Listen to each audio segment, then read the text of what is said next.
சத்தமின்றி யுத்தமின்றி எல்லா படங்களையும் ரிலீஸ் பண்ணணும் அப்படிங்கிறது தான் அந்தந்த ஹீரோக்களுடைய ஆசை. அவங்களுடைய படம் எந்த ஒரு போட்டியும் இல்லாம பொறாமையும் இல்லாம வெளியாகி வசூல அல்லணும் அப்படின்னு நினைக்கிற ஹீரோக்கள் மத்தியில விஷால் ஒரு பெரிய விதிவிலக்கா இருக்காரு. ஏன் அப்படின்னா அவருடைய திரைப்படத்தை ஏதாவது ஒரு பெரிய ஹீரோ நடிச்ச திரைப்படம் வெளிவர்ற நேரத்துல ரிலீஸ் பண்ணி அதுல வெற்றி காண்றதுல அவருக்கு என்னமோ அலாதி பிரியம் போல இருக்கு.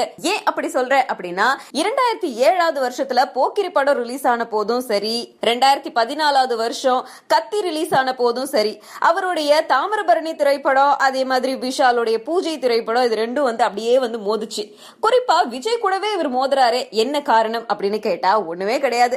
பெரிய ஹீரோக்களோட தன்னுடைய படத்தை வெளியிட்டு அதுல வெற்றி காண்றதுல இனிமை காண்றாரு நம்ம விஷால். அண்ட் அதே மாதிரி இப்போ கதகளி திரைப்படத்தை தொடர்ந்து மருது திரைப்படத்துல நடிச்சிட்டு இருக்காரு. கொம்பன் முத்தையா தான் இந்த திரைப்படத்தை இயக்கிட்டு இருக்காரு. இந்த திரைப்படத்தை ஏப்ரல் 14 விஜயோடைய தெரி திரைப்படம் ரிலீஸ் ஆகிற அதே நாள்லயே ரிலீஸ் பண்ணணும் அப்படின்னு கங்கனை கட்டிட்டு திரிகிறாராம். சோ அந்த படத்தையும் விஜயோடைய தெரி படத்தை கூட மோத விடுவோம் அப்படின்னு ஒரு பெரிய பிளான்ல இருக்காரு விஷால். பெரிய வில்லன் ரோல் பண்ண ஆசை இருக்கா? நான் அதை எதிர்பார்த்து காத்துக்கிட்டு இருக்கேன். ஏற்கனவே பண்ணியிருக்கேன். கன்னடத்தில் ஒரு படம் பண்ண ரிலீஸ் ஆகுது.